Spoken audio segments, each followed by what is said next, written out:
It's Saturday night. That means it's time for the Don Tony Show. The wait all week long is finally over. Get Don Tony's perspective on current affairs in the world of pro wrestling and much more. The Don Tony Show. And now your host, the man, the legend, Don Tony. I know the show says it's Saturday night. It's actually Saturday morning. Well, it's 12 noon here on Saturday, August 19th, 2023. I hope everybody's having a wonderful weekend.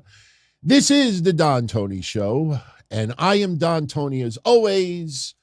Had a hard time getting up today, not going to lie, but, we have a couple of things to get into, some pretty interesting stuff.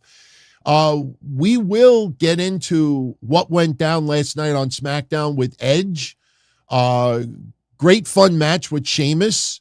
Did not like the multiple commercial breaks during it, but I have the 5-minute post-match speech that Edge gave to the live crowd, and he sums up what his future is in WWE. Shout out to Nero Faye, 27 months, member of the family. Shout out to you, my friend. Tuning in all the way from Israel. Hope you are safe. And I hope you enjoyed SmackDown yesterday. Interesting show. Did not do anything to build payback, which we'll talk about a little bit later, but I have that 5-minute speech. I know a lot of places online have a 45-second version of it. We got the whole 5 minutes. Also, we're going to cover Cash Wheeler's arrest in Florida. We will get into the specifics. I have the court documents. I did, as I always do, I blocked out all of the very personal information. No one needs to know his social security number. No one needs to know his home address. No one needs to know his driver's license number. But we will talk about what happened with him. And I will tell you what I believe this will be chopped down to. I think that he will end up pleading. And remember last Wednesday, we talked about it, even though Tammy Sitch is not NXT or AEW, but it was breaking news on Wednesday, and she copped the plea deal. And we nailed it. We said this late last year. When she changed her legal team, the first thing that those lawyers were doing is trying to work out a plea deal.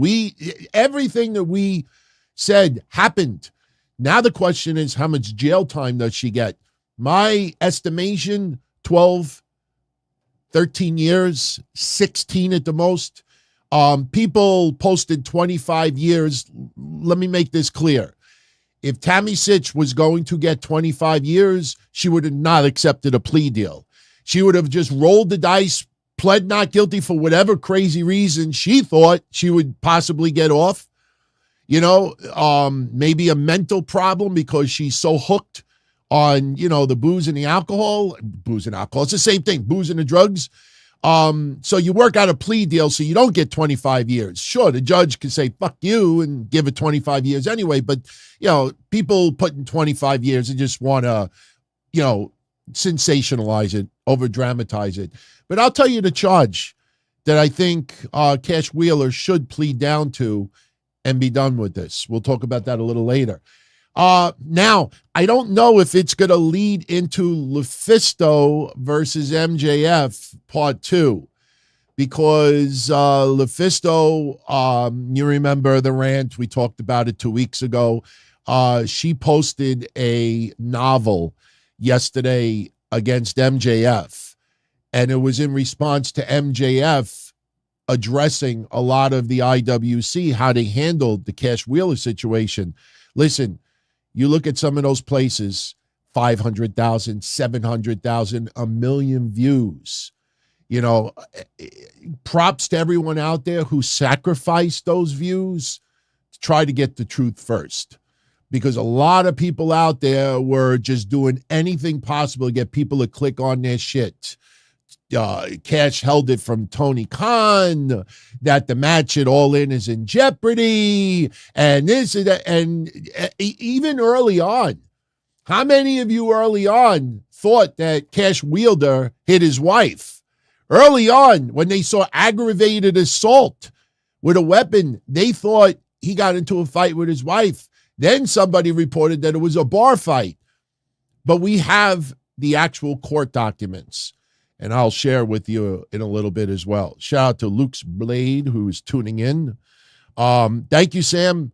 Cameron Grimes and Odyssey Jones, they had a match last night, a dark match before SmackDown, and Cameron Grimes with the win.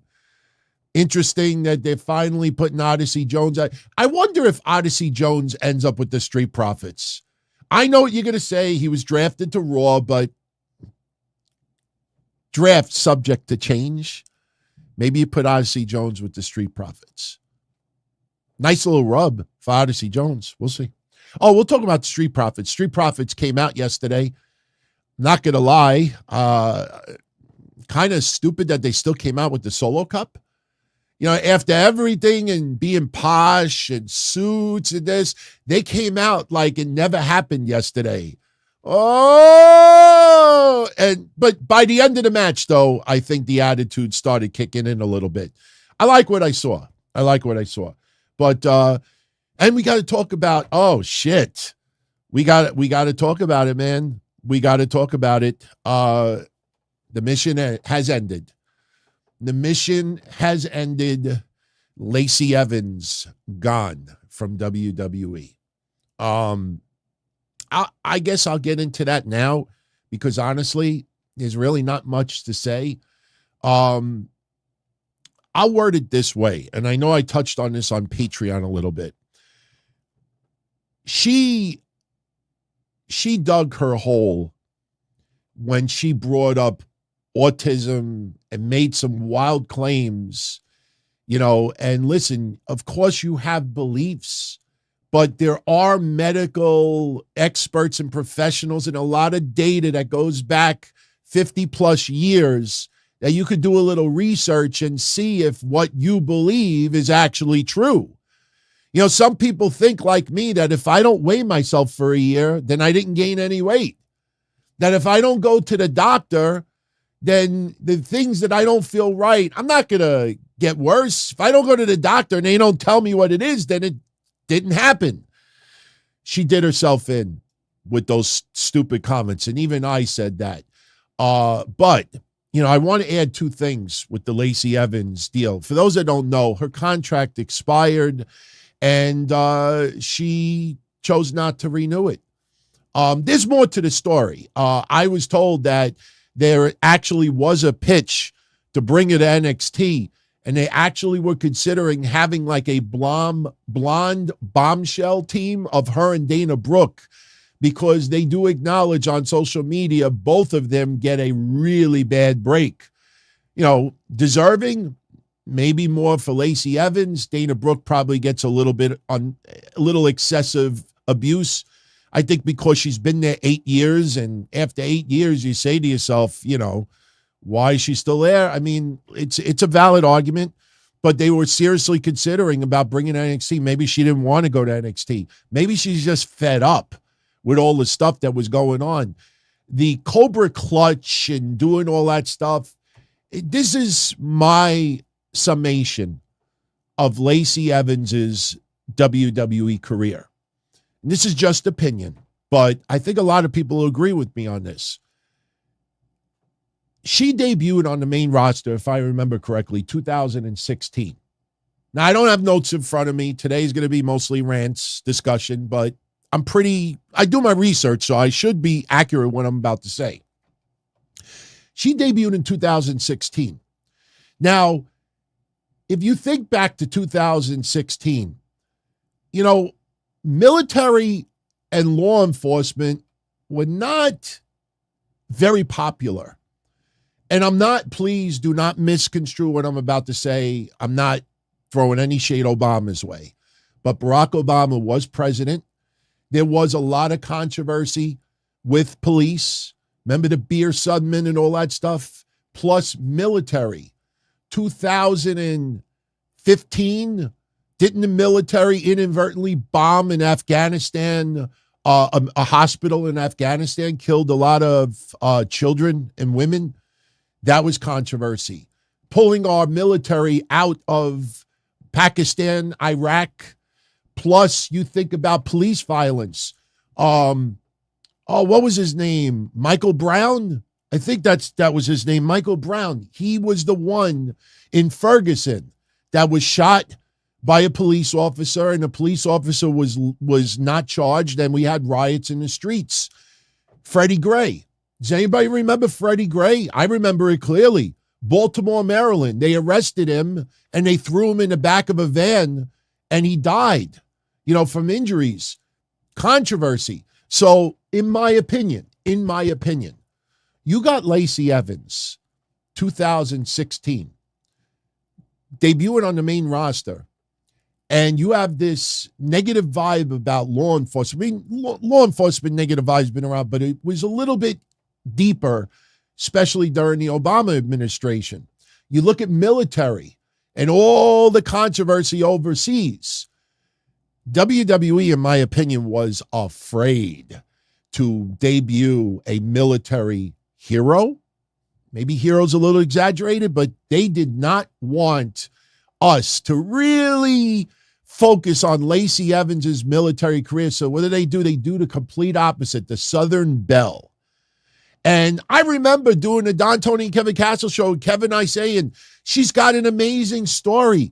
I mean, badass woman, women, divas out the door, women's revolution. You got a badass bitch that can wrestle, that has a strong military background. Why don't you emphasize that? No, they decide to do complete radical Southern Belle, rich white bitch. I hate to say it like that, but that's what they did, because I think that they were afraid to do anything with military, anything with law enforcement. Now we're years later. Now it's different. Now, let's show everybody what she went through. And we get loads of sympathy. We feel bad for her. The tears are real. And then they turn her heel. I mean, it's like, can you just, you do those vignettes. You're like, wow, she is a freaking strong woman. You can't help but to, just appreciate, wow, thank you for your service. Thank you for being so strong. Inspiration for others. And I don't know, maybe Vince, stole a little bit of Tony's stash. Dude, what if we just had to say, fuck you to everybody? Dude, why do you do that? And then it went nowhere. And then they start, the mission begins. Cobra Clutch.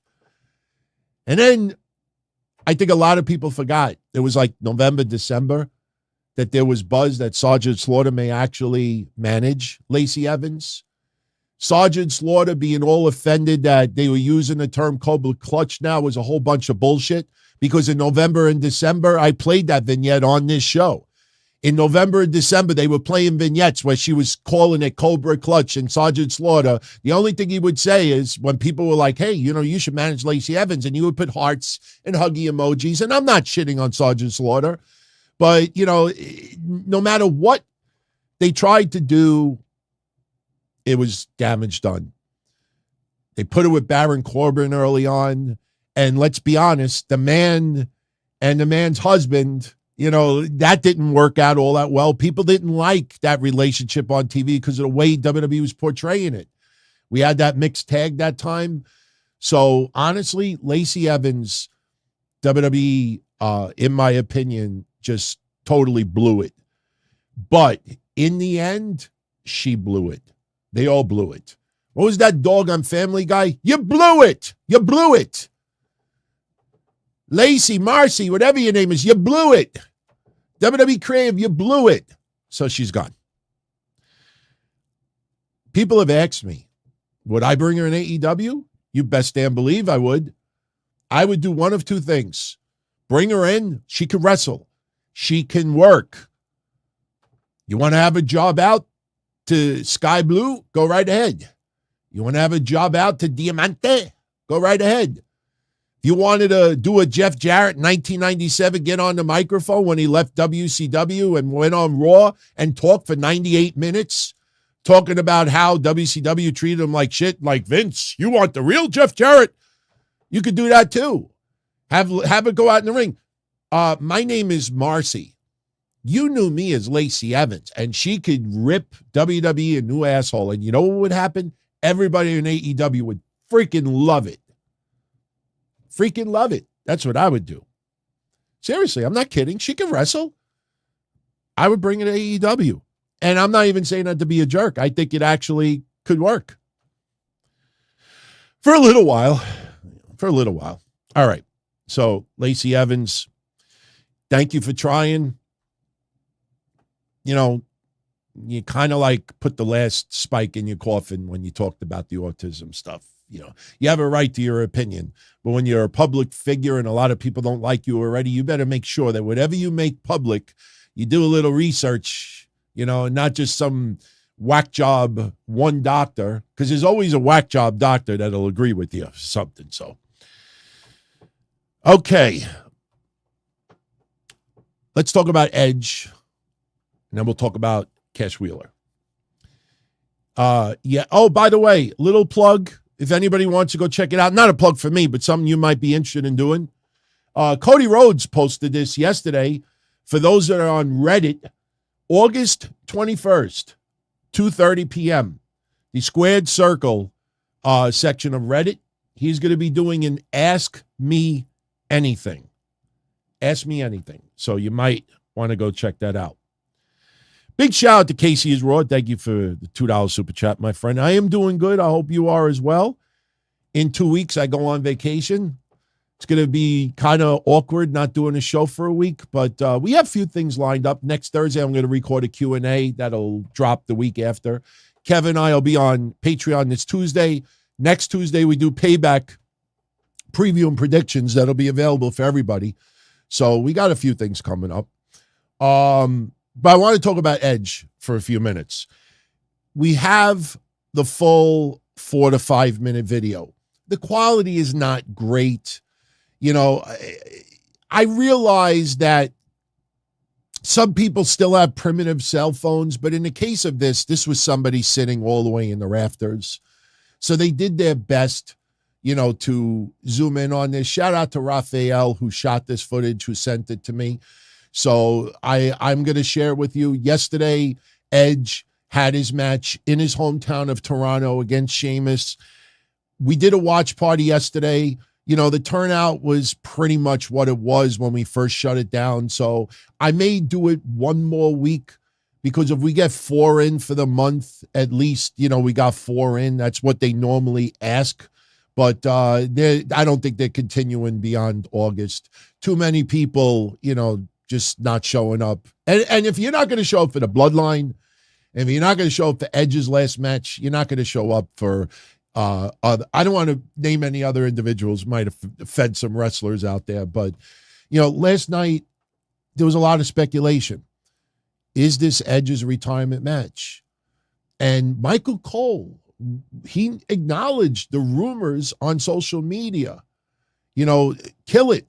If the rumors are true, kill it. And Edge it was more of an emotional match. I mean, it was a pretty physical match. I mean, you have a match with Sheamus, and it goes more than a minute or two. You're having a physical match with Sheamus.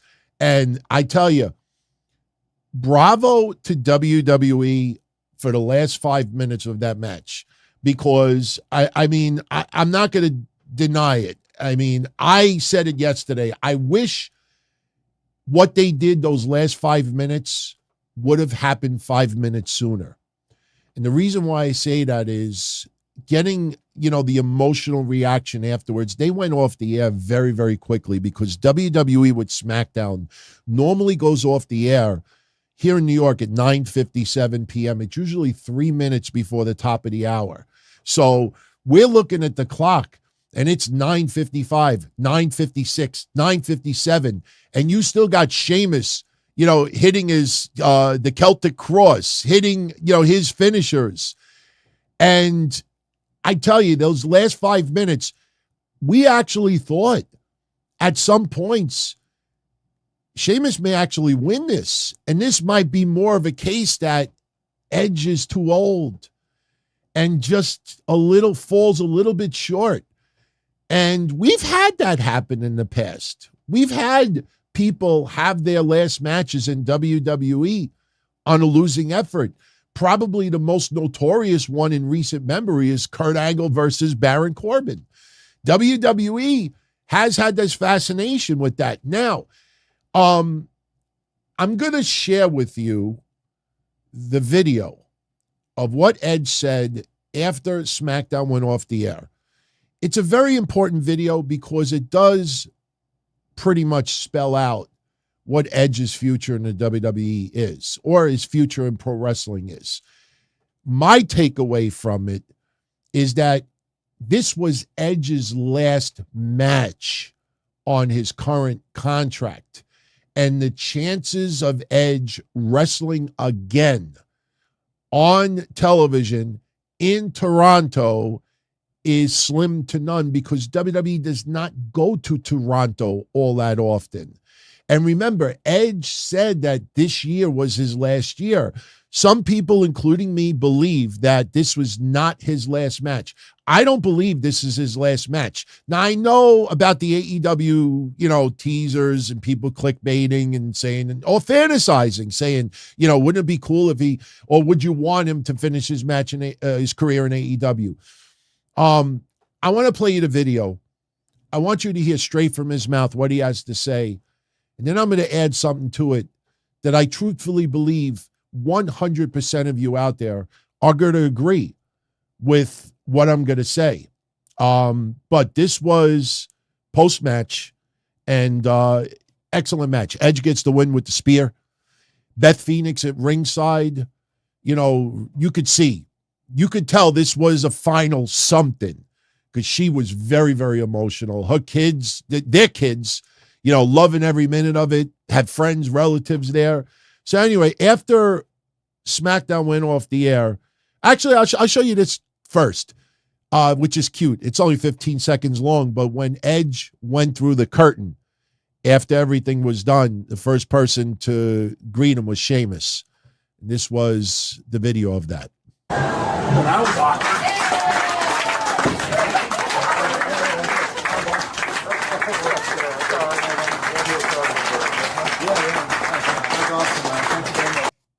Okay.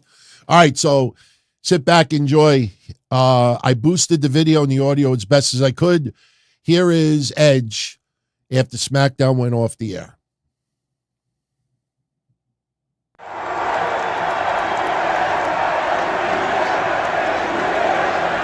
I tell you what, I need this shillelagh to stand up right now. God damn. What can I say about Sheamus? Everything I said last week in Calgary is true. He is the reason that I was able to get back in here. That's no lie. That's no character. That's no writing. Steven is the reason that I was able to get back in here. So basically, I want to hear it for Sheamus.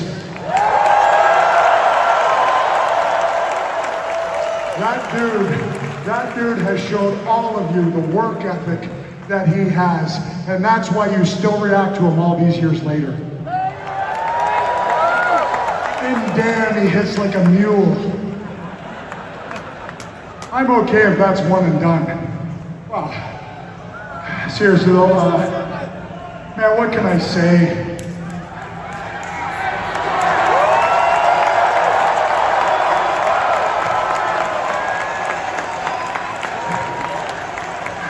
As a scrawny kid who grew up just down Highway 10 in Orangeville,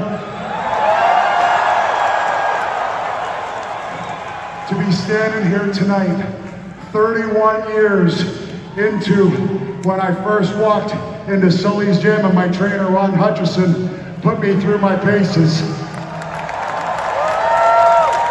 Too late, Ron. Accept it. Stand up, Ron.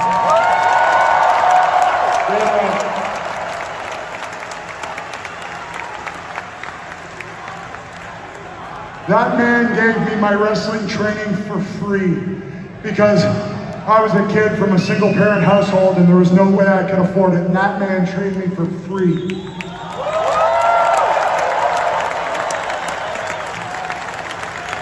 Trained just over in Parkdale, just off Jameson Sully's gym. Sweet Daddy Siki and Ron Hutchison. 7 years later, he trained a pretty little lady named Beth Phoenix. And thanks to this company, I met my wife and the mother of my beautiful children. Lyric and Ruby, and they are rock stars, and I love you kiddos. Listen, I've talked long enough. I don't know what the future holds, I really don't. I gotta sit home this week, lick my wounds, talk to my family and see what they want me to do. But what I can say, Toronto, is thank you.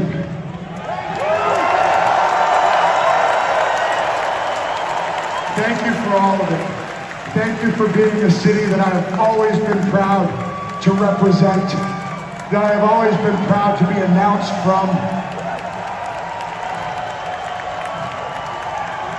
And I came out here in full-on Maple Leafs gear, pandering to all of you.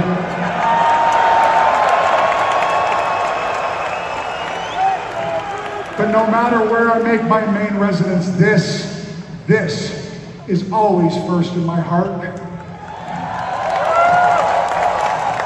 I am Canadian first and foremost, and I am so damn proud of that.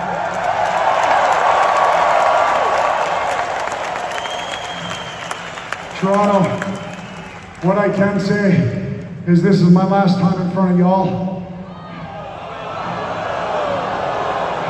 I don't think I can make it another full one to get here again for a match.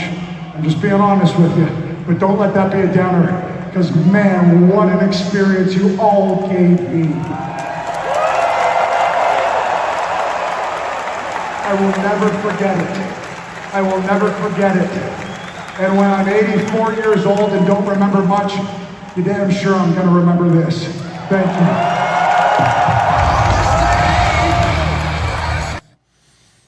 Very nice. Two things that stuck out to me about Sheamus. If this is a one and done, I'm fine with it. And he doesn't know if his body could hold out for the next time that they actually compete in Toronto. So no, I listen, never say never in the world of pro wrestling. I believe that this was his last match in Toronto. I do not think Edge is going to 100% retire. His body could still go, but he can't go like he used to. If you remember, look, the match with Grayson Waller not too long ago, Madison Square Garden, that was pretty damn good. I mean, the guy could still go. The problem is you think back to Undertaker, you think of Sting, you think of others. You know, they have a match at tail end of their careers. Now Undertaker's retired. I mean, they literally have to take weeks to get back to some type of, normalcy. In the case of Edge, he had to retire for 7 years and had serious neck issues. That didn't just magically go away. He is healthy enough that he can do what he loved to do once again, but there's always that risk of quality of life. And Edge wants to enjoy the quality of his life with his wife, with his kids, with his friends, with his other family members. So I do not believe in one bit, unless his body is really broken down to the point that he is content. He always wanted to return and perform in front of his kids. Children are an incentive for a lot of wrestlers to continue just that much further. You think of Goldberg, you think of even MVP. Think of MVP, but I will say this. People saying and listen, I'm not going to say the websites. If you want to go look, go right ahead. But I watched website yesterday saying that Edge's contract expired as of 12:01 a.m. on August 19th. And that is 100% lie. That is 100% lie. That is just to get people to click on them so they could say that's not true. That's just as good. If you click, there's YouTube channels. I don't remember the names of them, but you see the YouTube channels, sad ending for Roman Reigns or, Edge in the hospital, and you click on it and it's nothing is even true, but they got 300,000 followers. Explain that to me. So this is not Edge's last match, but this is Edge's final match likely in Toronto. I think if WWE comes to Toronto again and Edge is still on the payroll, I think Edge could come out, cut a promo, do an interview segment, make an appearance. Remember this. Something that nobody thought about yesterday. Wasn't too long ago that Roman Reigns at some house shows, after the shows ended, he went on the microphone and gave props to the crowd as if he was never going to be back there ever again. Right now, Edge, in his heart, if you're going to have a match in your hometown, you have that opportunity. There's no better way to go out like this, because here's the thing people need to understand. I still believe that his retirement match will involve Christian. In some way, shape, or form, it'll involve Christian.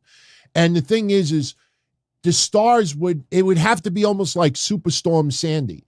Like when Superstorm Sandy hit our neighborhood here and leveled it, when I watched shows explaining how this storm even happened, there's so many dynamics that had to come together almost perfectly for that storm to do what it did. There are too many different, elements that would have to perfectly come together that he can have his retirement match. He could have it with or against Christian. He could have it in Toronto. It could be a big event. There are too many elements that are probably not going to happen. So Edge, I believe, will continue. He may have a match in Saudi Arabia, may have a match at WrestleMania. We don't know as of right now. But it's not, because I saw a lot of people yesterday saying like, oh, this is his last day, WWE contract, WWE is not giving him a new deal and this and that.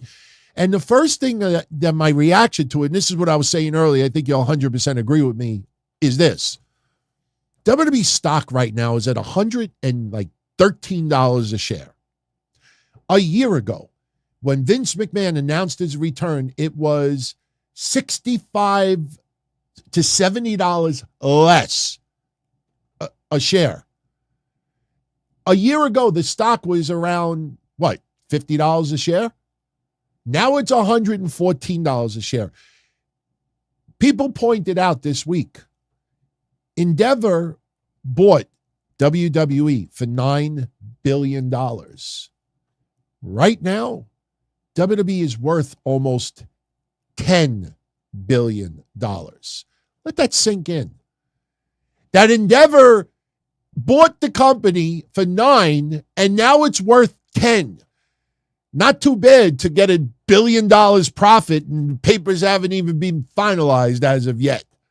So my point is, if this was 2020, if this was COVID, and you have to release 100, 150 wrestlers because you got to cut down, you got to tighten up the ship, you can't use all these people just to perform in front of video screens.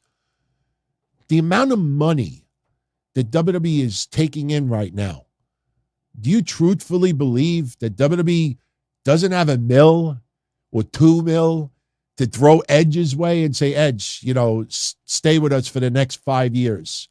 You only have to wrestle maybe once or twice a year, almost like the Undertaker contract. Make some appearances. They got the money. Edge loves what he does. Let me make this clear. Let me make this clear, and this is no way criticism to AEW.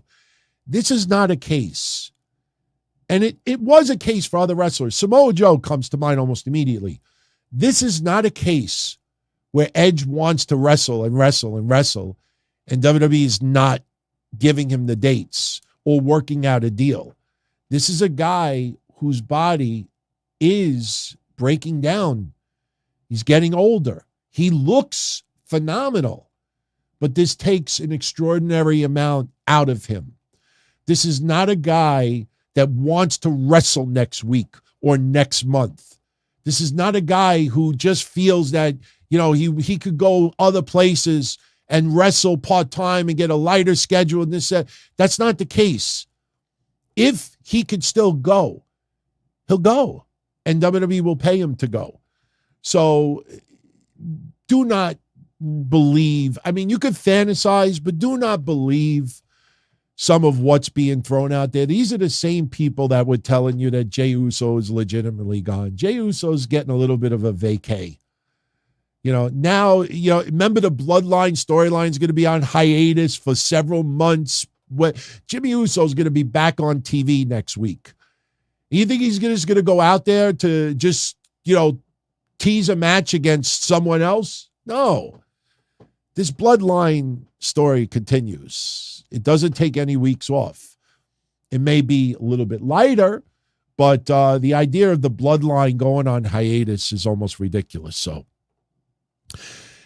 Sam, I'm going to get to that dark match. Thank you very much for sharing it. It's actually part of my news. I'll bring it up now.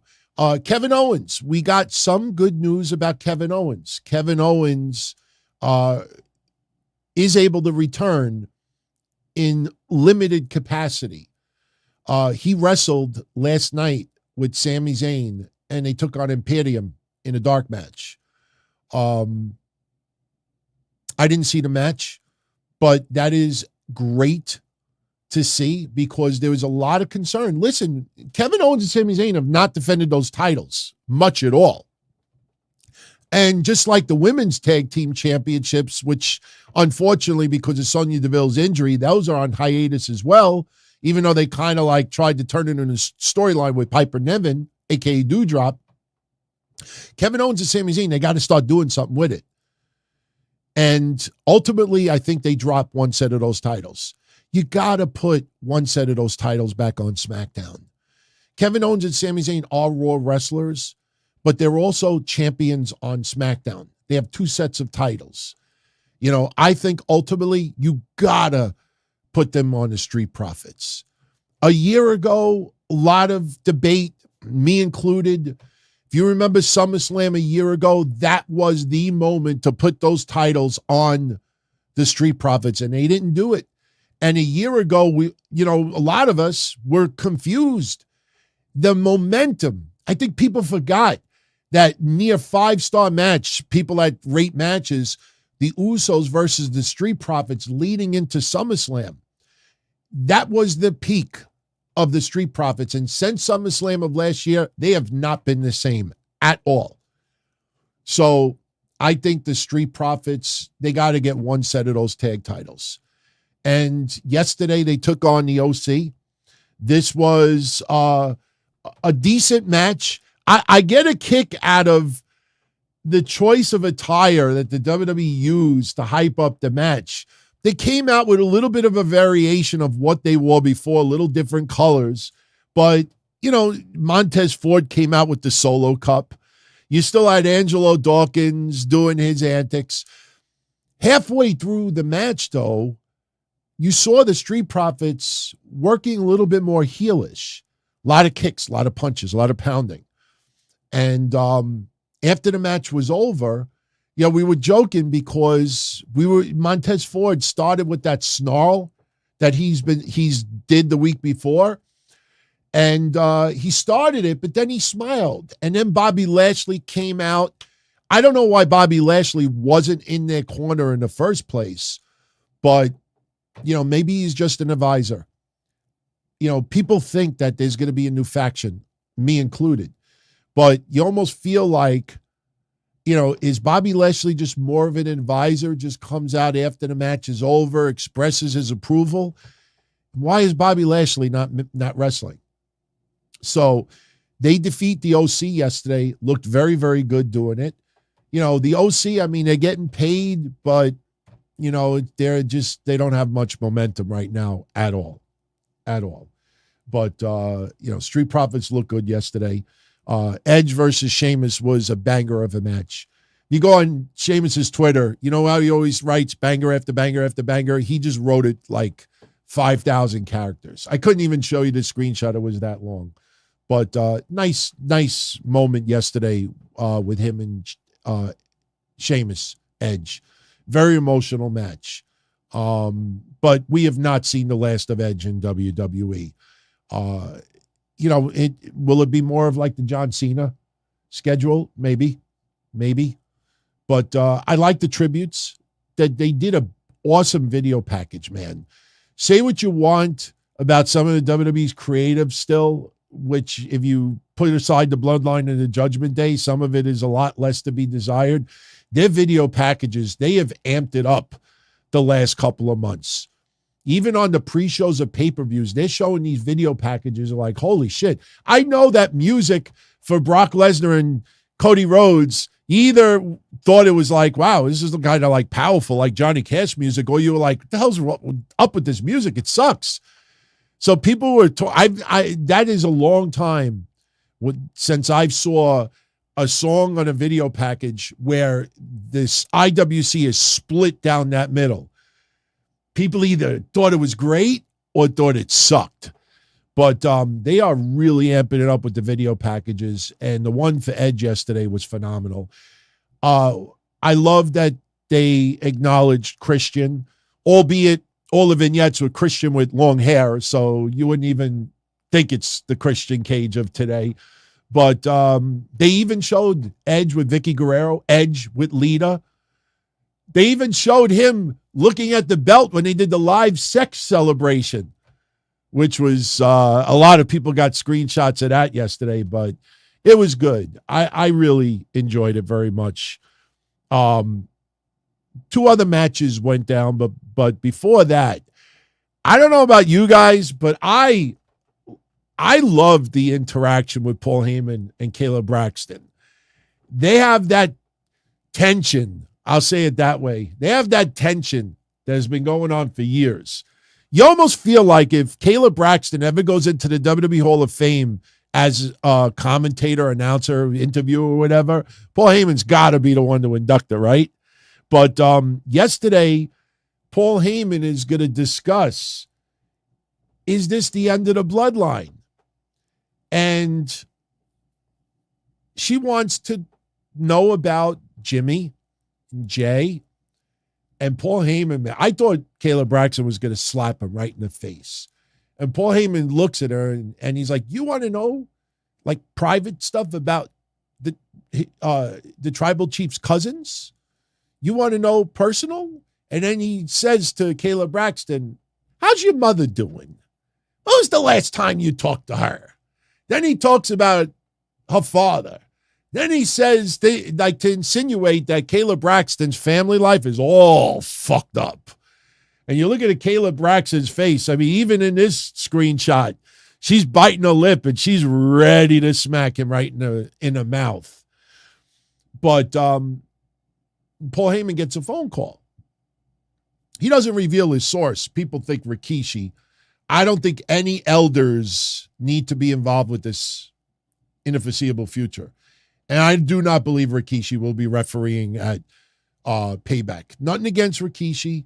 Loved what he did in WWE. But forget the storyline for a minute. Physically, unless he's an outside enforcer, I can't see him moving around all that smooth in the ring. You know, like I said a week or two ago, you know, if he's on his knees counting and then he's got to get up because they're about to the guys are about to wrestle or move around, this might look more of like a tortoise upside down with his shell. You know, you ever see a tortoise upside down with his shell and he can't move, and if just the feet are just like, I can't picture Rikishi like moving around, and doesn't have to do Aubrey Edwards stuff, but I just can't picture him being a referee. So, but he reveals, Paul Heyman, per phone call, that next week on SmackDown, Jimmy Uso will be returning. They have updated his render. He, as you can see, he looks a little constipated, but he still got the one. He is the one. So he will be out there. Will they start making main event Jimmy? Could we start seeing main event Jimmy? I don't know. But the Paul Heyman, Kayla Braxton stuff, yes, it was great. One thing, this is 2 weeks in a row now. Even though they name dropped her yesterday, we were very confused. I was very, very confused. I did not like this tag match at all. It was not a bad match, but there was just some really awkward things about it. First of all, the hot tag that didn't happen. There was one point during the match where Charlotte was getting a beatdown, and Charlotte is struggling to the corner, and people brought it up. It was almost like John Cena from back in the day when he's struggling and Charlotte literally, Bianca's trying to tag, and Charlotte is literally like 6 inches away from Bianca. And Charlotte, I guess she realized, oh, fuck, I'm a little too close to the corner. So when you just drop and you're so exhausted that you can't even make the tag and you just collapse. Like, Bianca's like this, and Charlotte is so close. Charlotte could have slapped her in the face. And Charlotte just drops. And we're looking at it, we're watching it live. We're like, hey, Bianca, just go underneath the rope and slap her back. It was just weird. It was just awful. So there was no tag, and it just didn't look good. 2 other things yesterday. No Asuka. I don't understand that. Asuka loses her championship. Sure, it wasn't necessarily dirty, but she lost her championship, and they don't incorporate her in this post-match, during match, before match. No, nothing. Zero. Then on top of it, this is the second week in a row that Shotzi is nowhere to be found. No appearance, no sound effects.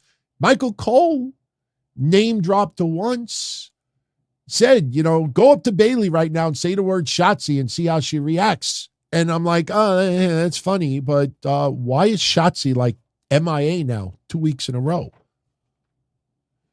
Very, very bizarre. Very bizarre. And we end up getting Charlotte Flair and Bianca. They get the win. Bianca hits the KOD, and she gets the win after, in the back, Damage Control wrecks Bianca's knee. Now, Payback is coming up in 2 weeks. Payback's coming up in 2 weeks. As of right now, there's no matches announced. Yes, we know Seth Rollins will defend against Shinsuke. Yes, we know Becky Lynch versus Trish in a cage should be a Payback as well. But they did nothing yesterday. Unless they're going to go a 4-way at Payback. Does Charlotte get beat down next week? Which I don't even think would make sense, because then you got 1 week away from Payback. Would they dare do one-on-one? Could we, or did they do that to write Bianca off of Payback? I'm totally lost with this, because suddenly Shotzi and Bayley is a non-factor. Asuka it's not her fault, but Asuka is nowhere to be found. And we are 2 weeks away from Payback, and we don't even know who Io Sky's opponent or opponents will be. Casey's Raw, thank you for the 5 spot, my friend. WWE moved Jey Uso to the alumni to act like it's real. Maybe to make it more real, don't replay the quitting over and over again. I agree. But they move him to the alumni section, they make it seem real. But he's just got a little vacation. Jey Uso will be back. It's not gone. You don't take your biggest... Listen, I know the Endeavor deal is a month away from being finalized, but everybody needs to remember something. The TV deals have not. The last thing, and anybody online that wants to clickbait you about Bloodline being on hiatus for the foreseeable future, just tell them this. We're this close to 2024. No TV deals have been finalized yet for Raw or SmackDown. Do you think with all of the record revenue, with all of the boost in ratings, all of the Bloodline killing it in the quarters, do you think as you get deeper and deeper and deeper in TV negotiations that you got to run the risk that, hey, you know, SmackDown is down 28%. SmackDown is down 30%. Wow, no Roman Reigns and no Jey Uso. Look how the ratings are starting to plummet. Then everybody thinks like without the Bloodline, SmackDown's not is the B show once again. They're not going to do that. A week, 2 weeks to milk the story because Cody, look at what we said about with Cody Rhodes. Cody Rhodes, for the foreseeable future, is now going to be inundated with the Judgment Day. So we got to get to November. There's no way WWE is going to jeopardize a long trend of ratings decline because Jey and Roman are not on TV. This is temporary. Jey Uso has been working his MF ass off. They're giving him a little bit of a break, a little breather, a little respite. And that's rightfully so. So the women, I don't know where it goes from here. But I didn't like what I saw yesterday. It just left me asking, why no Asuka? Why Shotzi 2 weeks in a row? Is she barred in Canada? Is this something that we don't know? I don't know.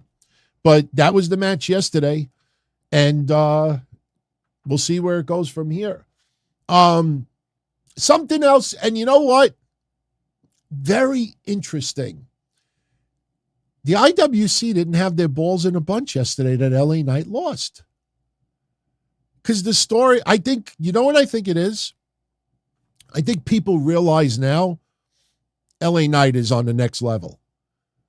So if he loses, it's not a demotion, it's not a depush, it's not to fuck with the fans, it's not to fuck with LA Knight, it's to further a storyline. Yesterday, SmackDown opened up with the Grayson Waller effect. Whether you love him or you hate him, Grayson Waller is acclimating to the main roster better than most in recent years. Better than most. Very, very comfortable. Yesterday has Rey Mysterio on. Yesterday has Santos Escobar on. He tries to plant a little bit of friction between Santos and Rey. Oh, Rey, Hall of Famer. You know, that's what these guys do, steal opportunities. And, you know, Santos Escobar is, sees what Grayson Waller's trying to do. But Santos has still got a majorly fucked up leg, cannot compete. Santos Escobar versus Austin Theory is going to happen again, but not right this minute. And Grayson Waller being a little bit of an asshole to Rey Mysterio. And we thought last night that, hey, are we going to get Rey Mysterio versus Grayson Waller? I don't think it should be for the title, obviously, because Austin Theory should get a rematch. Santos Escobar should get a title match since he didn't get his opportunity. So down the line, will we end up with the three-way at Payback? Santos has to be magically better by next week. But as of right now, we may end up getting the rematch. Austin Theory versus Rey Mysterio. Hasn't been announced for Payback, but then maybe Santos costs Austin Theory the match, and there's your Payback. Because Payback, that's more of than just a premium live event name. That's a theme. There's going to be a lot of payback to be given at Payback. So Grayson Waller's fucking with both guys. Austin Theory's music hits. Austin Theory comes out there and he does exactly what we expected him to do. I was not prepared for Rey Mysterio, that you don't treat a champion like this and blah, blah, blah, blah, blah. And he, wants his rematch and he should have, and LA Knight's music hits. Bastard. Because we knew it immediately. How many weeks, maybe 6, that we thought it was going to be LA Knight versus Austin Theory for the United States Championship. A lot of us thought it was going to be LA Knight versus Austin Theory. They did that tournament. Santos Escobar ended up, was supposed to win it, and then obviously, Rey Mysterio ended up taking Santos' spot. But everybody thought LA Knight was going to win that tournament, take on Austin Theory, beat him for the belt, LA Knight champion. Now you got to say to yourself, when is LA Knight? Listen, when Steve Austin won the WWF Heavyweight Championship at WrestleMania, it took a long time. Because some people, when it was WrestleMania against Bret Hart, 13? No, was it 13? Yeah, I think it was 13 against Bret Hart. Wow, it's been that many years. Holy shit. Anyway, when he took on Bret Hart, people thought at that time, he's going to get that belt soon. Didn't happen until a year later. Didn't happen until pretty much a year later. So, yes, he won smaller championships. Won it with Dude Love. He won other titles. But with LA Knight, you almost feel like, when is this guy going to get his first WWE championship? His first WWE championship is going to feel monumental. But he comes out yesterday, and it doesn't feel like they're going him versus Rey Mysterio. Of course, LA Knight, I don't give a damn who the champion is. You're looking at your next United States champion. So Austin Theory begs to differ. And then next thing we know, we have a match. Austin Theory versus LA Knight on SmackDown. The winner gets an opportunity at Rey Mysterio's United States Championship. Enter The Miz. Soon as The Miz comes out there, everybody called it on a watch party last night. Miz was going to cost LA Knight the win. Then LA Knight's going to probably show up on Raw. Maybe Miz gets a shot at Seth Rollins' championship on Raw. Miz is going to get some type of an opportunity. Ain't going to be against Gunther, obviously. But LA Knight's going to screw The Miz. And then it'll probably be Payback. LA Knight versus Miz, Payback. That's where the match is going. So what happened yesterday? Miz is sitting at ringside. Miz is rooting for Theory, talking about the young generation. And at one point, LA Knight throws Austin Theory into the Miz. Miz goes flying, but later on in the match, LA Knight had a little cut above his head, nothing serious. Watching the referee scrambling for gloves was pretty funny. Like, I've seen more blood when somebody cuts themselves shaving. And he fucking scrambled for gloves. I'm like, it's a tiny little cut. It's nothing. I can't get blood on me. So that's probably a WWE thing, not necessarily the ref getting paranoid. But sure enough, Miz gets involved, distracts LA Knight. Here's Austin Theory. Finisher, win. And I tell you again, IWC was not livid last night about LA Knight losing, because they see the bigger picture. It's going to be LA Knight versus Miz. Miz will obviously take the fall and lose to LA Knight, and that'll help legitimize LA Knight a little bit further. And we'll see where it goes from here. By the way, didn't have anything to do on SmackDown yesterday, but only because they've had some interaction with him and the Miz recently. Tommaso Ciampa. Obviously, the last month on Raw has not been very good for Tommaso Ciampa. He cut that passionate promo when he made his return, which was awesome, but since then it's kind of like fizzled into a wet fart. Well, I talked a couple of weeks ago about DIY reforming, and the seed is finally been planted to start that. For those that are interested, Tommaso Ciampa, who for some reason doesn't know how to center text all that much. If you know it, if you do artwork, you know why I'm saying that. he posted this satirical missing poster online. Missing Johnny Gargano. Reward is $1. If you've seen, contact Tommaso Ciampa. If you've seen Johnny Gargano, contact Tommaso Ciampa. So DIY will be forming again soon. The only problem is the Street Profits getting elevated. I don't know what's going to happen with Imperium because Giovanni Vinci is on his way out. Some people want to see Finn Balor and Damian Priest become tag champs. Even though Damian Priest is a briefcase, he doesn't have a title. That's not a bad idea. But then again, after Monday's Raw with that bad cartoon, him sliding a briefcase underneath the ropes, it was what it was. But, so we had that match yesterday, and Austin Theory gets the win. So next week now, we are getting non-title Rey Mysterio versus Grayson Waller. And I think that match is going to be really, really good. It's non-title, so I don't think Grayson Waller will get the win. But still, nice little match for next week. So that pretty much was your episode of SmackDown yesterday. A lot of vignettes for Edge. And deservingly so. 25-year anniversary of Edge. If you go on WWE Shop, they got some pretty cool merchandise on there. You might want to consider picking up. But we have not seen the last of Edge in WWE. We have not. Do not worry. All right. Before we get into Cash Wheeler and maybe Lufisto, that'll be up to everybody live. Maybe you don't want to talk about Lufisto. People, I think, talk about it not because they like or hate her, just because it's drama. But WWE on Friday put tickets on sale for WrestleMania 40. They've already sold 90,000 tickets.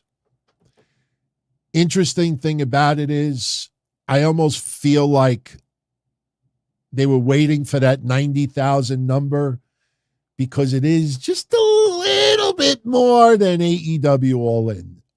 Listen, I'm not going to play that game. Awesome for AEW to get their money. WWE, I don't know. I don't remember how much revenue they touted yesterday, but it's obviously even more than AEW All In. I just look at it like this, and I've said this years and years and years. If you could sell your tickets, I don't care if you sell it to 80,000 scalpers. If you sell your tickets, that means someone out there thinks that your product is good enough that people will want to see it. Concerts. You could sell all your tickets out to scalpers. You got your money.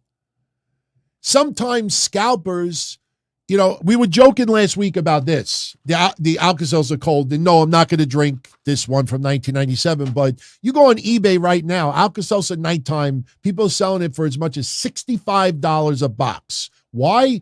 Because there's so much demand for it since it's not available. Some idiots will pay $30, $40, $50 for one box. I got to have it.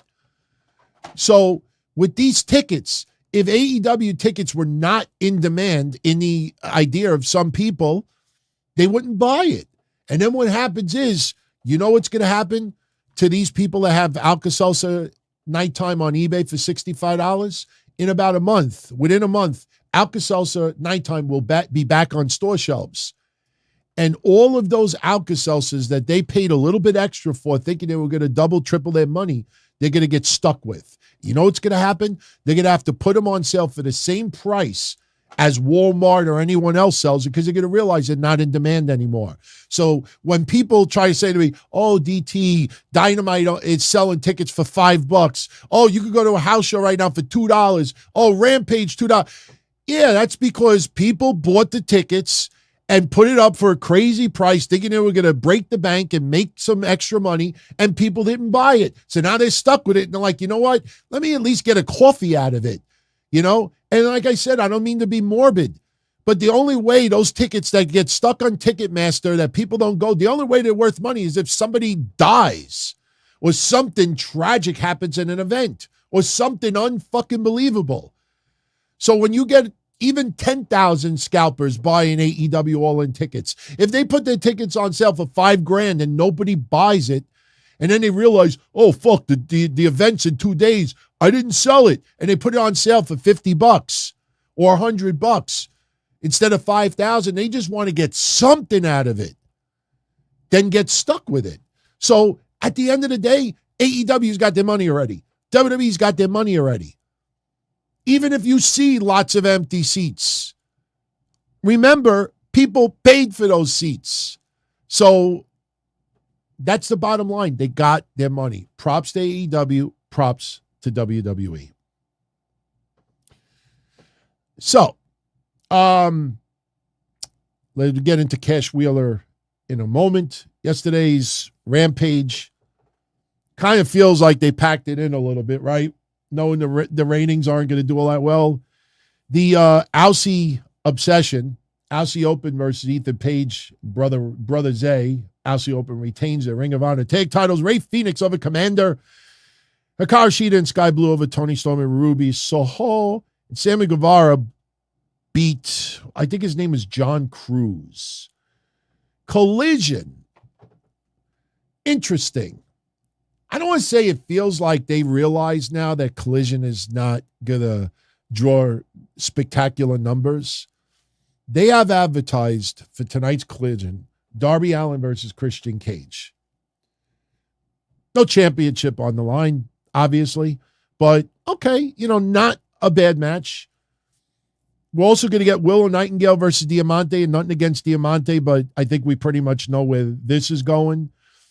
I don't know how you all feel. Chat room, what's your honest take on Dalton Castle? Do you like the guy? He's taking on Jay White. And I know this is probably going to be a Ring of Honor orgasm match, but I look at this guy, I can't get into him. There's like nothing about him that I like, and his entrance that looks like, I don't know. I don't even want to say it because I'll get my mouth in trouble, but I don't know. I can't get into Dalton Castle. He's entertaining to an extent, I agree, but put it this way. Am I going to stop my Saturday night to see that match? No. Maybe on social media afterwards, but that match is going down. And then, and this is going to segue into Cash Wheeler. And then also, Ricky Starks will talk. Oh, that's nice. Ricky Starks will talk. Oh, look, Powerhouse Hobbs is going to have a squash match. Whenever they put in action, obviously it's not going to be anybody of importance. Dididima will talk. And he wasn't even worthy for a graphic this week. No CM Punk mention for this week. And FTR will talk. And you know what FTR is going to say? Young Bucks, we'll see you on Dynamite Wednesday, because they're going to have a confrontation on Wednesday. So they're going to talk, and I guarantee all they're going to say is they're going to hype up Wednesday. So now we get into Cash Wheeler. All right. Cash Wheeler, that is his mugshot, arrested, and rather than me give you a synopsis, an interpretation, a clicking paste news article, I'm going to give you the actual court document, the actual statement from the police officer, what actually went down. Yesterday during the watch party, I got a DM from somebody in Florida that told me that there is some cell phone footage of what Cash Wheeler did. Now, I got this police report last night, and it does mention that the other party took a picture of Cash Wheeler. But from what I was told, somebody shot video of what Cash Wheeler did. So now I'm going to read you the police report. It's not a big statement, but it's very interesting. I'm going to tell you what I believe the charge should be. I'll give you my overall thoughts on what Cash Wheeler did. I'll address MJF really maybe over the top defending Cash Wheeler in this. And then if you want, Lufisto decided to take MJF's support of Cash in this incident and make it about her. So, and I got the video of the arraignment because this happened the end of July, everybody. This happened at the end of July. There was a warrant out for Cash Wheeler's arrest. Now, I'm going to read you the report, but I will say this one thing. A complaint was filed by another party, and the police investigated it.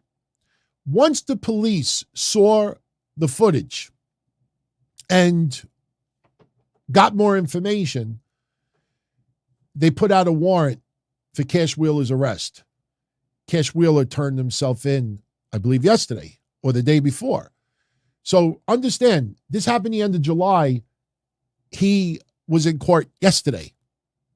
So there was some investigation going on that led to what happened. They put a warrant out for his arrest, and then he got a lawyer and agreed to turn himself in. So let me just share with you the report. Do you want to see the video first? I'll let you see the video first. It's only 2 minutes long, but this is his not guilty plea. And then I'll show you the report. For those on video, you'll be able to see it on your screen. For those on audio, I'll read it. So here is the arraignment and the plea of Cash Wheeler, and then I'll read you the report. This is straight from the court. Judge, thank you so much for your help. Standing to my right is Mr. Wheeler, Daniel Wheeler. He turned himself in late last night on a warrant by the Orlando Police Department. The charge was aggravated assault with a firearm. It's a third-degree felony. We are requesting that the court set bond in the amount of $2,500 with no contact. Okay, I want to stop that for 1 second. $2,500 bond costs $250. Remember, we've talked about this many times before. There's a big difference between bail and with bond. With bail, whatever the amount is set, you got to come up with that. With bond, you only have to put up 10% of whatever the bond is. So Cash Wheeler got out of jail with $250 spent. Obviously, he has to have property and collateral to equal $2,500. But when you hear $2,500, understand he only has to come up with $250 plus whatever the fee is for the bondsman. Because I actually do supply bonds for a living, especially in my neighborhood, Howard Beach. Trust me, there's still some cardboard gangsters that sometimes get in trouble. Like, hey, yo, Anthony, I need a bond. Can you get me a $10,000 bond? With the alleged victims in the affidavit and no possession of weapons. My client is 36 years old. He's a U.S. citizen, has no prior record to my knowledge. He owns a home in Maitland, and so those are the reasons. Give me just a second. I didn't get to see this affidavit. Let me take a look at it. It doesn't appear. No, Your Honor. I don't think I haven't seen the affidavit, but my understanding is he does not know who these people are. Well, State, did you want to be heard on bond or conditions? No, Your Honor. Mr. Wheeler appears to have no other criminal history. It does appear to be a road rage type incident. He allegedly flashed a handgun at the alleged victim. But given that he has no prior history and does not know the victim, the conditions that defense has laid out, so he has no objection to. All right. Thank you. All right. Well, that sounds reasonable, $2,500 for the bond. In addition to that, sir, you're going to be ordered to have no contact with the victim or any other witnesses involved in the case. You're also going to be ordered to have no weapons on or about your person. Now, that means that any weapons that you own that aren't in the custody of law enforcement at this point are going to have to be turned in to the Sheriff's Department pending the outcome in this case, and that's to be done within 12 hours of your release. All right? Sir. Now, anything else, State? No, Your Honor. Mr. Ferry? No, Your Honor, thank you so much for your accommodations. Not a problem, and good to see you. Sir, good to see you. Take care.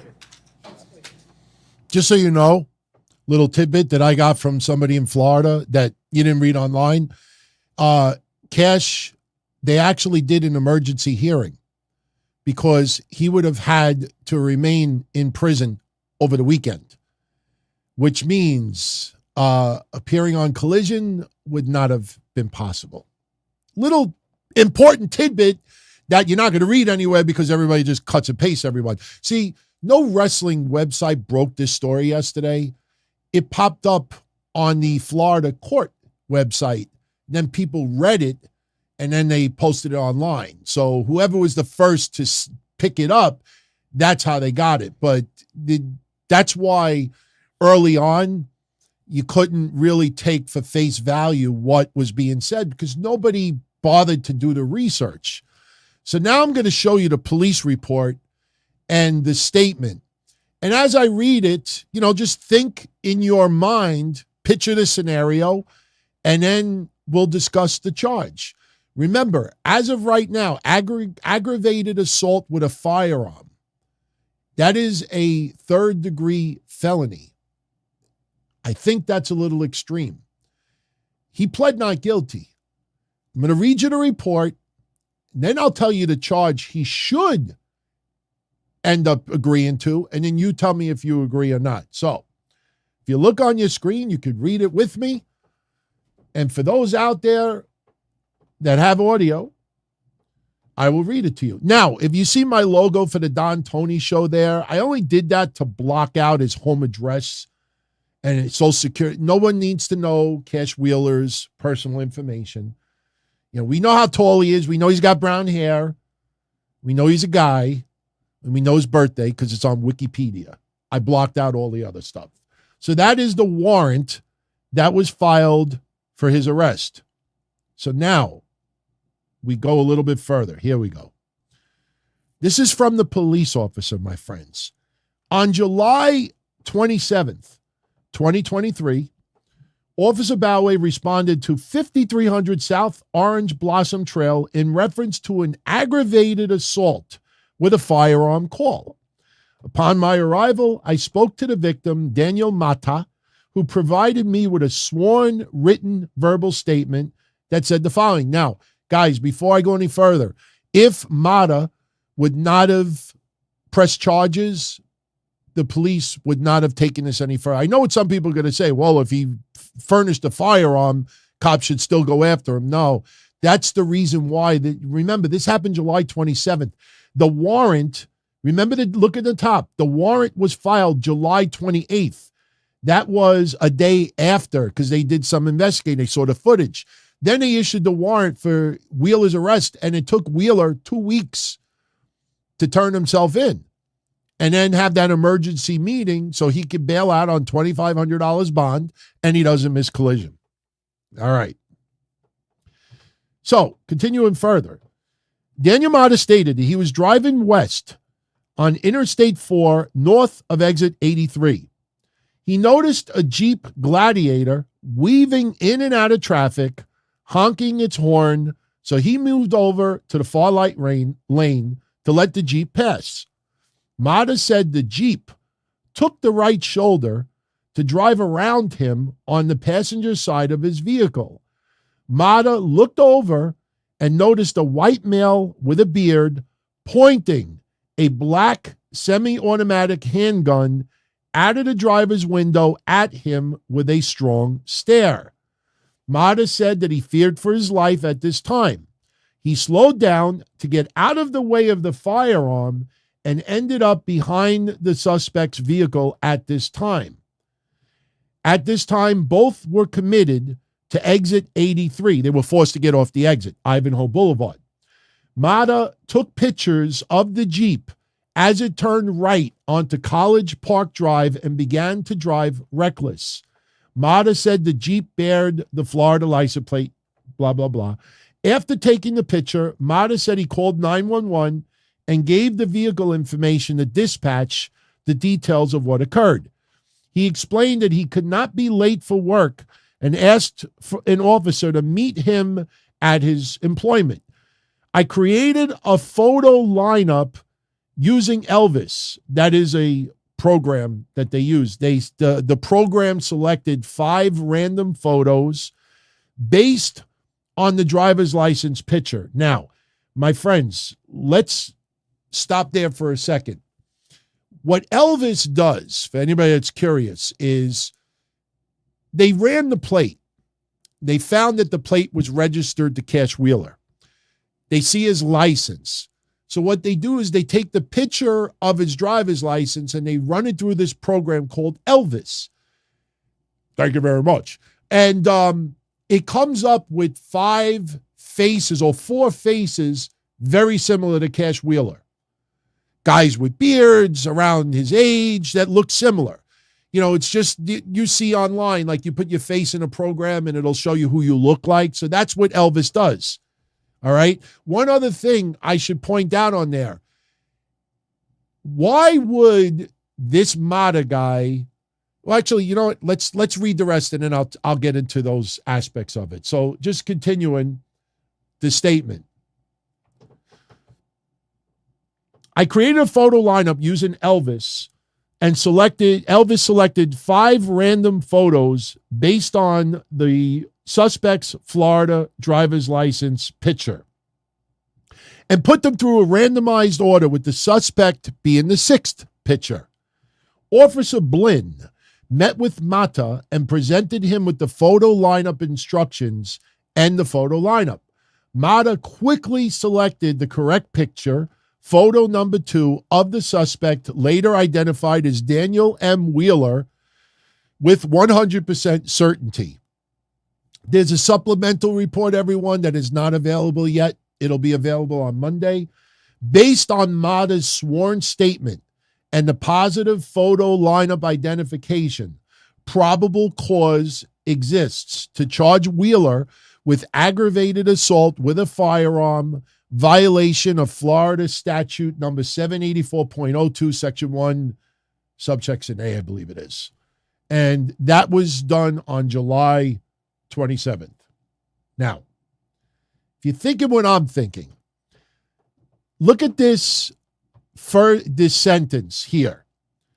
He was driving on Interstate 4 and noticed a gladiator weaving in and out of traffic, honking his horn. He moved to the far right to let the Jeep pass, and as the Jeep passed, instead of passing him on the left, he went along the shoulder, and as he passed this guy Mata's car, he showed his whatever, firearm he had, his rifle. Close your eyes for a second and think about this. You're driving on the highway. You're minding your own business, and the guy is in a gladiator honking his horn, and you move to the right to let him go, and while he's going by, he just looks at you like this, and he's got a firearm pointed at you. You're thinking what I'm thinking, and maybe exit 82, 81 before that, these 2 cars might have been having a little bit of an incident. Maybe this Mata guy cut off Cash Wheeler, and Cash Wheeler was trying to catch up to him. When he passed him up, he showed them a rifle and say, "Don't fuck with me." It kind of, and this is just speculation, but that kind of sounds like what may have happened here. Does Cash Wheeler sound like a guy that, hey, thanks for letting me pass by. I'm going to blow your brains out if you look at me the wrong way. Seriously, I just, something's missing here. Here's the problem, though. Here's the problem. I could drive on the highway and drive past your car and say, "Oh my God, your wife looks like a fucking dog. Oh, you fucked that? What the fuck? I hope you die." You could say the most horrendous stuff. I can't take my gun out and point it at you as I'm driving by. You can't do that. That is a crime. When you get a gun license, a permit, and you are allowed to conceal carry, you have to go to a safety class. You got to go to courses. They tell you what you're allowed to do and you're not allowed to do. I don't have a gun, guys. I don't possess a rifle, but I got my cock. So I can't drive by because you cut me off. And as I'm driving by, I'm like, don't even fucking think about it. Don't even fucking, because just picture Cash. He's probably cruising, doing linguini lean, and he's got his rifle like this. So the guy looks over, and it's like the guy with the beady eyes from Caddyshack. That guy Mata probably drove by, looked in Cash Wheeler's car. He probably, first of all, if you're letting someone go, why are you having this big stare down with the guy next to you? You just let him go. He probably just looked like, oh, fuck, he's got a rifle. And he slammed on the brakes. And then they started following each other. There's a road rage incident. Listen, my friends, I'm not giving you a lecture, but I'm going to say something right now that every single one of you is going to remember. How many times in the past have I always said to you guys, I've been in insurance since 1998. And there's a lot of reasons why I say what I'm about to say. Cash Wheeler, if he happens to see this, any of you out there, anybody, famous, not famous, get a fucking dash cam. Get a dash cam. Dash cam will not only straighten your ass out because your antics will be recorded, but it also documents everybody else. If Cash Wheeler had a dash cam and the dash cam caught this guy cutting him off or fucking with Cash Wheeler, then you plead your ass not guilty. You furnish that. The only thing is, Cash Wheeler couldn't press any charges against this guy because did he commit any crimes? Did he accidentally cut off Cash Wheeler? We don't know. But get a dash cam. That solves most of your problems. If you got a dash cam and somebody's road raging you, you got it on video. And this, I'm curious if either one had a dash cam. Now, another thing. Aggravated assault with a firearm. Class 3 felony, 3rd degree. That sounds awfully excessive. There is a charge in Florida. It is called improper exhibition of a firearm or a weapon. Improperly exhibiting a firearm. That is a class 1st degree misdemeanor. And yes, you could get a year in jail and you could get a $1,000 fine. But I personally think, again, somebody told me there's video. So if there's video, I personally don't think there's video of Cash with the rifle. And the reason why is because if this guy moved to the right and Cash went around him, I don't know if this guy would have been smart enough to be with his phone, like watching everything that Cash Wheeler was doing. I guarantee you that guy probably did not know that Cash Wheeler had a gun, a rifle, until he drove past him. Once he drove past him, give me my phone, give me my phone. You put yourself in that situation. You know, I don't know if they got that on video. But if there's some type of video proof, I think Cash Wheeler should try to chop this down to the improper exhibition of a firearm, proper showing of a firearm. You're not allowed to take it out. If you're fearing, and listen, you got to remember something too, the stand your ground laws. I mean, that's more like your house, you're protecting your but still, I mean, how many times over the years have you heard about stand your ground in Florida and then I got into a fight and I was fearing for my life, so I shot the motherfucker. And you weren't fearing for your life. You were just getting your ass kicked. You get beat up, you suck it up. Maybe you go to the gym and learn how to fight a little bit better and you defend yourself. You can't just whip out a gun and say, oh man, you busted my lip. Psh, can't do that. You can't take it out unless you're fearing for your life, if it's a life-threatening situation. So that is the deal with Cash Wheeler. To be continued, obviously, but there's more to this story than just, I let him pass and he whipped out a gun and I feared for my life and then he followed me, so I took a picture of his plate and I'm clearly the victim here. I think they probably both got into a road rage with each other, Cash Wheeler's like, hey, go cut me off now, asshole. And then the guy's like, oh, yeah, I'll do one better. I'll get your ass arrested. That's what I think happened here. I don't think both sides are innocent. But Cash Wheeler made a big mistake taking that gun out. Intimidating or not, taking it out was a mistake. Okay. So, you know what? We have a couple of minutes still. Let's share what MJF had to say about this and what Lufisto had to say to MJF. Oh, boy. Taylor Swenson is asking me, since we're talking about Cash Wheeler, will Edge and Christian reunite in WWE or AEW? They will reunite in WWE down the line. Edge is not going to AEW. He is not looking for a better deal to wrestle still. This is not a Jeff Hardy, Matt Hardy, Samoa Joe, or another situation. So, all right. Let's get into MJF. MJF went on Twitter because early yesterday, to get that ad revenue on Twitter, their match at All In is in jeopardy. You know, understand this. I will say this. They did not take away his passport. They didn't take away his passport. This doesn't warrant taking away a passport. He's not a flight risk. But some countries, if you have a pending charge against you, some countries will not let you in. But in the case of Wembley, this does not put his match in jeopardy. I want to make that clear. But early on, that's what people were doing. People that don't like FTR because of their friendship with CM Punk, dramatizing this and making it. Some people early on said that he got into a bar fight. Some people said he beat up his wife.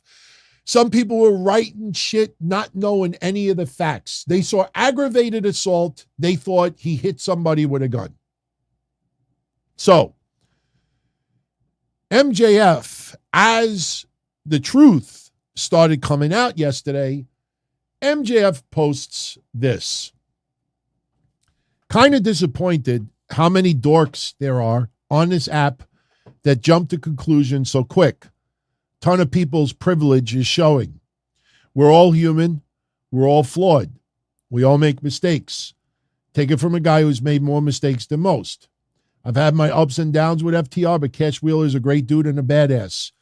You're getting FTR versus the Young Bucks in front of 80,000 plus on August 22nd. Talk about that, you dweebs. Well, I agree with most of what MJF says here, but showing a rifle, that's not, oh, we're all flawed and we make mistakes. Because guess what? Guess what? What if Daniel Mata was a former felon? What if Daniel Mata's from a gang? What if Daniel Mata decides, oh, you want to take out your rifle, and he fucking shoots Cash Wheeler in the head? You can't show your gun. Period. MJF was right on all the bullshit that happened early, but to downplay what Cash Wheeler did, you know, it sounds good what he said, but, you know, we're not talking about, you know, I had a beer too many and I got arrested. You know, you fucking whipped out your firearm. And that's like at the top of the list when you apply for a cash carry. Cash Wheeler, for a carry and conceal. They tell you, you can only take it out for this, and this. Can't take it out to like stop an argument. Well, what was that movie? Was it The Naked Gun? What was it? When everybody was talking and they were threatening a fighting and then somebody took a gun out and they were like, oh yeah, no, everything's cool. All right. Well, anyway, Lufisto saw what MJF said about Cash Wheeler and decided to write a response. All right. Here comes drama, everyone. Drama alert. And then we're going to get out of here. This is the last part. So if you're not interested in what Lufisto had to say or what I had to say about Lufisto, then you can disconnect now. But don't forget, we have to sit down tomorrow. All right. Lufisto writes, Dear Mr. Friedman, 2 weeks ago, I was very disappointed by how many people were jumping to conclusions so quick. Yes, we're all human. Yes, we're all flawed. And yes, we all make mistakes. I have my share. I wasn't blessed with much luck or what you call people's privilege, but I did my best, learning through trials and errors, falling down and getting back up to try again and again and again. I knew I would be criticized for sharing my personal story about what happened the day I walked into the AEW women's locker room. However, I never expected that tweets from you and your colleagues would lead to harassment and death threats, messages that are still going on to this day. It's true. I didn't make it to the big leagues. You don't have to remind me. I know it. It doesn't mean I deserve to be called miserable. It doesn't mean I'm not good enough. It doesn't mean I'm difficult to work with. It doesn't mean I'm delusional. You can call me many things, but what I am not is a liar. If anything, my big mouth and need to call out things the way they are have been my undoing in an industry where silence is expected to keep your job or get one. Quote, if someone's been in professional wrestling for over a decade and you find them to be talented, but they've never truly panned out, there's a reason for it. My intergender matches were bad for TV. My hardcore matches were too violent and didn't present a good image to a woman. I was too thick for the cookie sheet model types they were looking for. When I felt something was wrong, I would speak, argue, therefore I was labeled as a problem. When you are the only girl on the roster, it's a curse. Today, everything I described is praised. No, I am not crazy, but yes, I have struggles. To look strong, unbreakable, and to show that nothing was affecting me, I kept everything to myself as it was being beat and abused mentally, as I was being beat and abused mentally and physically for years in wrestling and at home. It made me an introvert with chronic depression who can't trust anybody. I go to a show, wrestle, and leave right after. I don't mingle. I don't have very close friends. I have panic attacks, and if I'm doing the main event, I'm in fear of not being good enough, and because my brain goes 1,000 miles an hour due to my severe ADHD. I'm definitely not looking for attention. I just love wrestling so much that I still push through, still after 26 years, but all that you wouldn't know. We never actually sat down and talked. I know why I didn't go anywhere. And today, well, I'm too old. It's not about being brave or not. I'm brutally honest and stubbornly refuse to abandon my principles, even if it leads to my downfall. It's just the way I am. And guess what? People of this industry still don't like people like me nowadays. Why would they let in the bitter old broad who doesn't understand shit? I have my ups and downs with many of you, but you know what? I'm a fucking good person who dedicated her entire life to wrestling. Even if it never loved me back as much as I did, I always do my best to give my opponents a good experience in a match they can be proud of. I'm definitely not trying to hurt hardworking, talented people on my way down to obscurity. Your words encourage your fans to tell me I'm a nobody that wasted 26 years of her life, that I should disappear or jump off a bridge. You and I met maybe 2 or 3 times. There was never more than, hello, nice to see you, how are you? Yet you felt the need to belittle me as much as you could to cover up for the attitude of your colleagues as if I was absolutely worthless. Nothing. And for what? Because of all the harassment and threats I received following your messages, I made the decision to stay home last weekend, not wanting to be a burden on my first day of Blitzkrieg Pro or at Beyond Wrestling, who's been so good to me. With your $1 million-something contract, you probably don't care if you miss a day or two of work. Life will probably go on for you and your friend, and it will be as cool as hell to see FTR versus the Young Bucks in front of 80,000 fans. However, for this indie lifer, even if I do have a good shoot job, losing bookings can be the difference between being able to live comfortably enough and scratching the bottom of my pockets to pay the mortgage. Words have consequences. Judging someone without knowing their story has consequences. The support you showed your friend Cash is admirable. You know him, so you might know why. I work for a detention facility, so I'm aware that such actions are way too complicated to comprehend quickly. There are many factors to take into consideration before judging the human involved in the situation. I really wish you would have had the same grace and common courtesy towards me, especially since you and I don't even know each other. Maybe the next time it happens to someone else, you will. Or not. Sorry, not sorry. Jen Goulet, a.k.a. Lufisto.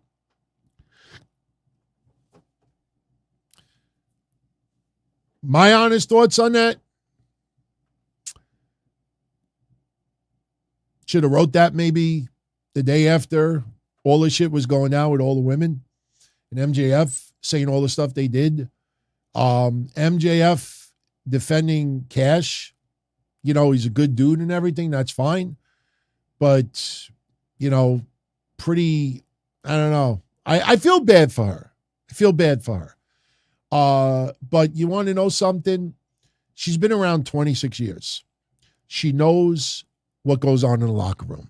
She knows how cutthroat it could be. She knows, and we've talked about it. Remember when CM Punk had the incident with the Young Bucks and the Elite after the media scrum?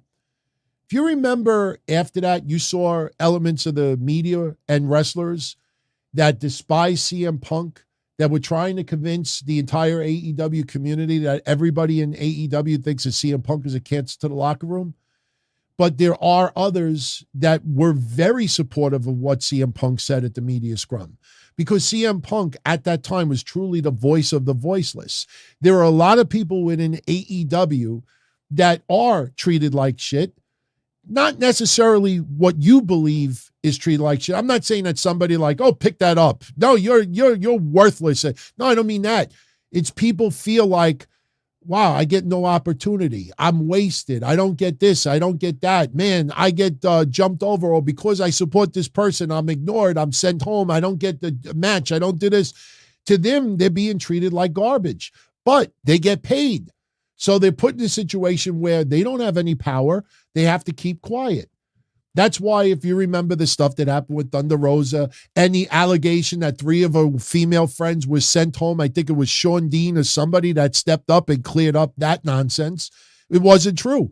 But there are people within that company that are this low on the food chain that can't open their mouth up. They can't turn around and say, you know, look, I'm being bullied, or I'm not being used, or I'm not being respected, or I'm treated like garbage, or I'm being ignored, even if they're not being treated like garbage. In this day and age, some people, simply because they don't get their way, they think they're being shunned, or that's why Karens came around.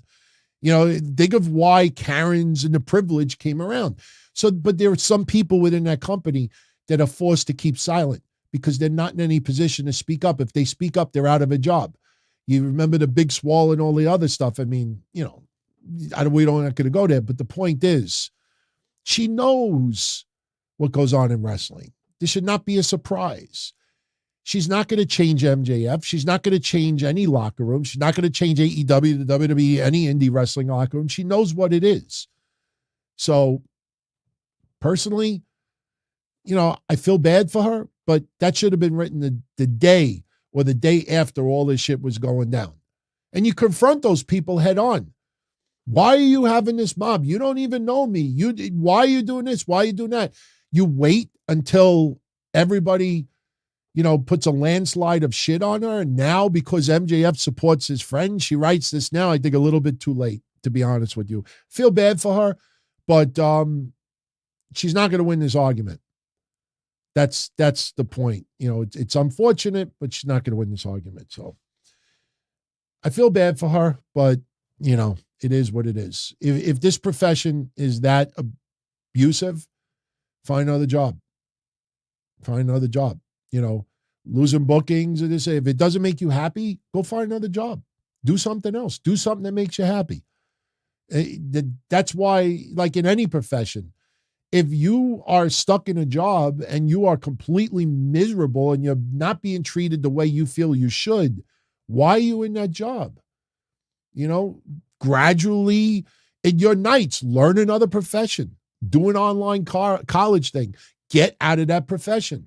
Nobody forces anybody to stay in wrestling. It doesn't make it better. But if I work in a job and everybody's treated like shit, I'm out of there. All right, guys, I'm out here too. I hope you can join me Sunday night. We will be doing a sit down, obviously. And remember, what I might do is, because remember, we were going to pick out a little shower gift for Matt Riddle and Misha Montana. They're going to have a kid in the next couple of months. I might just show screenshots of some of the items and you choose. Or maybe I'll come up with some examples and you help me pick. So we're going to the family's going to get them a little something. So we'll probably spend a couple of moments tomorrow with that too. But remember, the sit down is basically I show up with nothing and everybody who's live dictate what we talk about. So, my friends, it is 1:49 p.m. here on Saturday. I want to enjoy the rest of my Saturday with my significant other, and I hope you enjoy the rest of your weekend. And I will be back here for the Don Tony Show next Saturday. But remember, September 1st to September 9th, I will be on vacation. So I will be back after that on Sunday night, September 10th. So we will do a sit down on that episode. But everyone, you're welcome to leave any comments in the comment section, reactions to what we talked about, any specific things you want to add on to, welcomed. I hope you all have a nice weekend. Be well. Take care. As far back as I can remember, I always wanted to be a podcaster. For me to live any other way was nuts. To me, those goody-good people who worked shitty jobs for bum paychecks and took the subway to work every day and worried about their bills were dead. I mean, they were suckers. They had no balls. If I wanted something, I just took it. I ran everything. I paid the bills. I paid the host. I even paid the masked maniac. Everybody had their hands out. Everything was for the taking. We always called each other good fellas. You would always hear from somebody. You're gonna like Don Tony. He's all right. He's a good fella. He's one of us. But if you're part of my crew, nobody ever tells you they're gonna get rid of you. It doesn't happen that way. There weren't any arguments or curses like in the movies. See, your haters come with smiles. They come as your friends, the people who've claimed they care the most for your life. And now that's all over. And that's the best part. Today everything is different. There's lots of action. I don't have to wait around for everything like everyone else. Oh, I didn't get the vaccine? Fuck you, vaccine me. Oh, your delivery guy has COVID? Fuck you, feed me. Right after I moved here, I ordered egg noodles and ketchup, and I got spaghetti with meat sauce. I'm no longer an average nobody, while they get to live the rest of their lives like a bunch of schnooks.